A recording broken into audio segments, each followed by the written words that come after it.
All right, everyone, welcome back to another session of Banks Wants You to Know, your latest source for financial discipline and literacy. Last time, I decided to go in somewhat of a different route to talk about the mental effects of our money usage, giving three fairly negative issues that seem familiar to us all.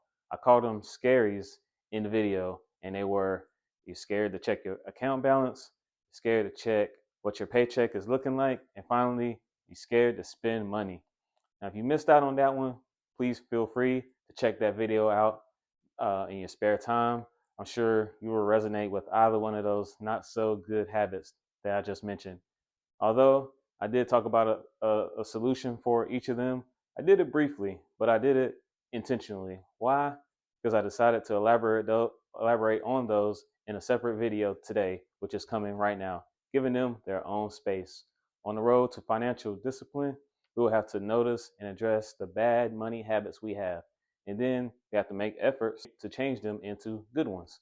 We may not be able to change them right away, but practicing the good and healthy money habits will allow us to look at money in a new light and no longer be intimidated by it. Are you ready to make some changes? I have three top healthy money habits you can incorporate into your money planning. So let's jump into it. The first one I have here is one that fits in with the times that we're in today. Technology is everywhere now, and it seems to get smarter with each device that is introduced to the market each year. Sometimes it can be too smart, if you know what I mean. But when it comes to banking and managing your finances, this is where you can use that developed technology to your advantage and set up banking alerts. They can come in the form of a text, a phone call, an email, or an app notification. You can also choose which type of alerts you would like to have, such as a balance inquiry, a reminder to check to make a deposit in your account to cover a payment that's coming due, when overdraft protection has been used, and many more. Now, in the last video, I mentioned there's that fear of checking your account balance that can creep up due to mismanagement or sporadic spending.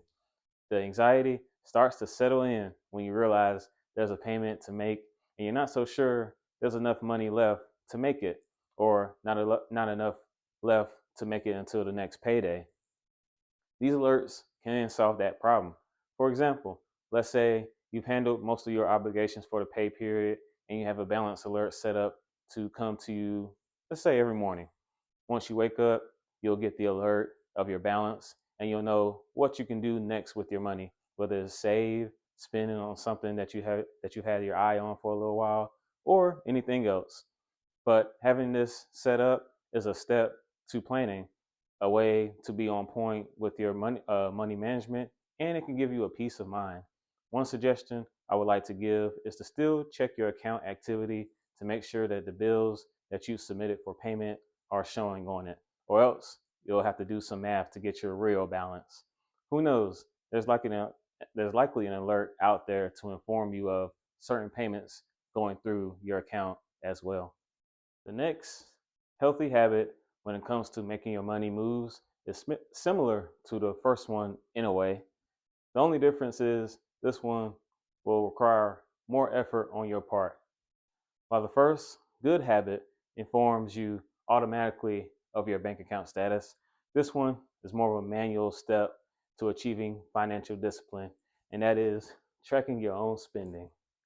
The visual that comes to my mind when I think about tracking spending is really sitting down with your transaction history or your account activity, whether it's paper form, having your statements probably out on the table, or even electronically on your phone, and seeing where your money has been going. This is where you would bring out the pen and paper and do what you have to do, whether it's taking notes, doing some adding and subtracting, and visualize the funds that you have left. I believe carving out some time to track your spending in this form will allow you to plan better for the short and or the long-term future. You can come up with several scenarios to start saving more, investing, not limited to the stock market, and being able to plan future events. So going back to the previous video, I stated that we can be sometimes scared to spend our own money, whether it's mainly due to mistakes of the past. But tracking our spending in a way that you yourself can understand will help you to see that there is a purpose for each dollar and cent earned. Once each dollar has a place or a direction of where it's going, then you'll start to feel freer to spend what you've been given yourself to spend or what you've earned to spend. Also, you'll prepare yourself to purchase something that you've had your eye on, such as maybe a car, maybe a home, or any other big item or small item by redirecting some funds to be saved for that interest of yours. Yes, less money may be free to spend, but at least it's being tracked and carefully managed, giving you a peace and an accomplished feeling that you may not have had experienced with money before, and that's a good thing. And the last healthy habit turns out to be similar to the last one I mentioned, especially when it comes to strategizing your money moves. I probably have said this in other videos in some form, but it's because it's highly important, at least to me it is, and that is making plans with your money before you receive it, before you can spend it. Now, with our debit cards and even our credit cards, we now have the tendency and the urgency to start spending once we realize we have money. Now, I get it. It's definitely an exciting feeling to get a direct deposit periodically. But what if we took maybe a couple of minutes to write out where our funds are going and see what exciting things we can do with our discretionary income? Would that make a difference in how we see money? Will we maintain that level of excitement for a longer period of time if our funds were planned out and not spent within the first 2 to 3 days? I definitely believe that can be the case for all of us, no matter how much or how little we are earning at this very moment. One of the points I talked about back in this last video was some people may even be afraid to look at how much they're receiving in their direct deposit from their place of employment.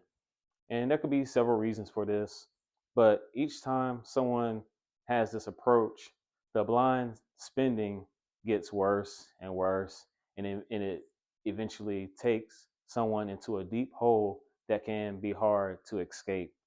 If we are making these plans, giving an assignment to each dollar and cent, then you'll discover more opportunities to make your money last.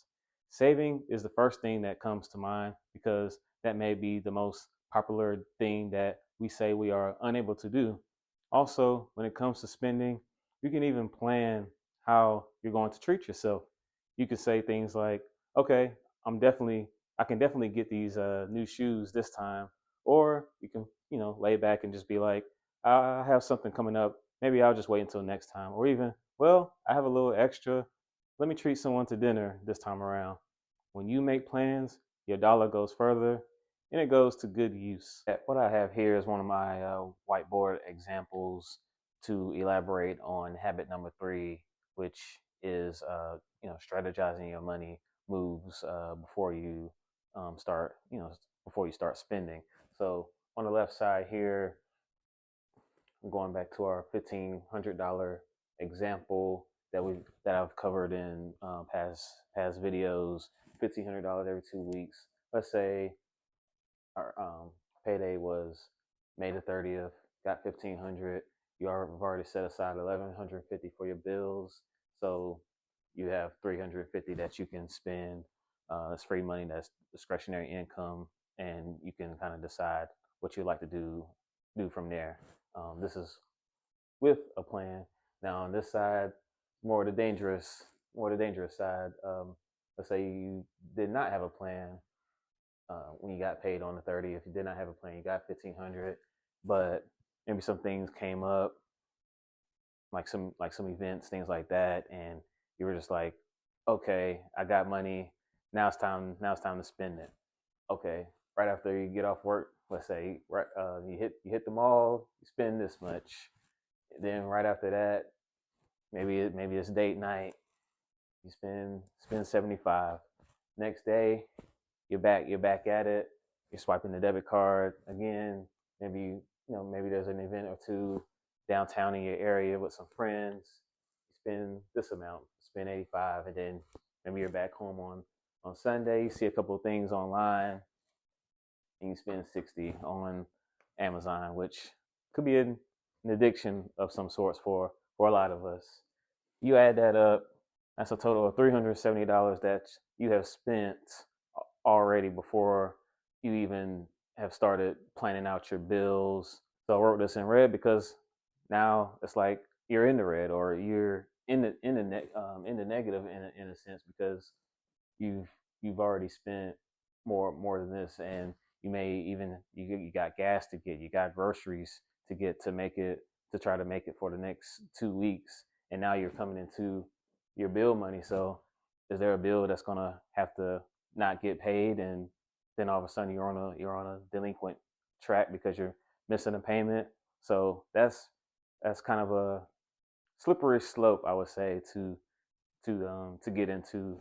So um, that's why I like to stress that it's good to plan and strategize beforehand. You'll have a better peace of mind, and I just feel like financially things will go better versus on this end if you're just kind of recklessly spending, then you'll wind up in a hole, and there'll be some consequences that could occur from that, which is the start of delinquency or increased delinquency, and then many other things that could follow from that.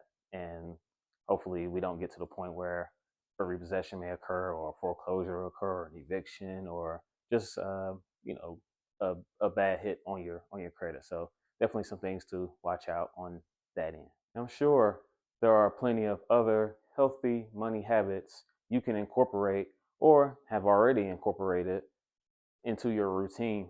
But I believe the three that I've touched on today kind of directly mirror those scaries from the last video. And my purpose in this video is to not condemn you all for the financial choices that have been made in the past or even in the present.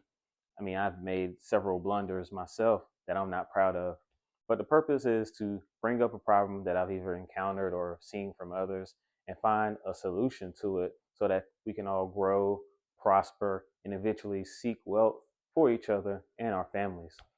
Most of us may have a spending problem, but I highly believe that it starts internally or in the mind, which is why I had to dedicate these last two sessions to our mental money matters. Of course, having a good level of mental health is just as important as your physical health. But when it affects how we use our money, it can have a negative effect and cripple us. And I believe that we can all turn our negative mental money habits into positive ones. And now for the verse of this session, which comes from Hebrews chapter 12, verse 11, and it reads, "No discipline seems pleasant at the time, but painful. Later on, however, it produces a harvest of righteousness and peace for those who have been trained by it." Now there were several other directions that I could have went in, but I believe the Lord ultimately led me here. Like there are plenty of verses in Proverbs that talks about correction and things like that. And what I'll try to do is list a couple of those that I found either in the description or in the comment section of this video. Now I believe this verse is right on point to what I shared today. Just imagine those times when you've had money but were not informed of what to really do with it. That means you were unintentionally undisciplined in a financial aspect, but it probably felt good to spend it on the things that you liked or that you felt were important at the time. Then there likely came a time when your priorities and your interests changed, but your money habits didn't. So dealing with money became painful. But learning new things about money, argu- arguably the most important physical tool that we have in this world, aside from the Bible, and applying these things can give us that peace of mind that we've been seeking. Now, allow God to use you to be all He can be, which He can be a lot of things or everything to us and for us. He can do exceeding and abundantly above all we can ask or think. His wisdom and understanding is right there for us to navigate through these tough times. And all we have to do is ask and build a relationship with Him. And that concludes this session today of Banks Wants You to Know, where financial discipline equals financial success. I'd like to thank you all for hanging out with me once again to learn about finances. Please give this video a like, subscribe to the channel, and share this with someone who you think would benefit from hearing this information. Also, let's jump into the comments and let me know how you have overcome any bad money habits in the past, or have you overcome any mental roadblocks relating to money management, or hey, you haven't overcome anything yet and you're still working on it. That's fine as well. If you like what you've heard today, then great. Come back next time to see what I want you to know in the world of personal finance. Times can be hard, but we can get through them together. Thank you. Thank you again. Class is dismissed.